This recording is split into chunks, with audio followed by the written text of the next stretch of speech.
আরে তোমাদের তো বলাই হয়নি, আমার কিন্তু ফ্রেন্ড সার্কেলে সবাই বিহারি।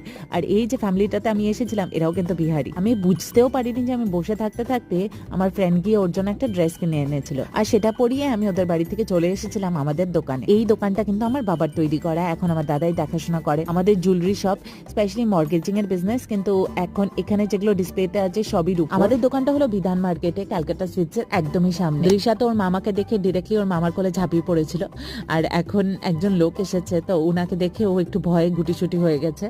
আমরা বেশ অনেকক্ষণে বসেছিলাম এখানে, তো দাদাও এখন দোকান বন্ধ করে বাড়ি যাবে লাঞ্চ করতে, তো আমি ভাবছি দাদার সাথেই বেরিয়ে যাবো একসাথে। রিসা এখানে মিরারে নিজেকে দেখতে পেয়ে কিন্তু বেশ ব্লাশ করছিল। আমাদের দোকান থেকে বেরোতেই কিন্তু অনেক ফলের দোকান আছে, আর সেখানেই এক আঙ্কেলের সাথে কথা বলছিলাম কি রিসা এমন এক স্মাইল দিয়ে দেখে উনি বেশ খুশি হয়ে ওর হাতে এক কমলা লেবু ধরিয়ে দিয়েছিল, আর সেই কমলা লেবুই নিয়ে কিন্তু স্কুটিতে বসে বসে পুরো রাস্তায় এসেছে দৃশা। চলো তাহলে আজকের ব্লগটা এখানেই শেষ করছি, টাটা, ভালো থেকো।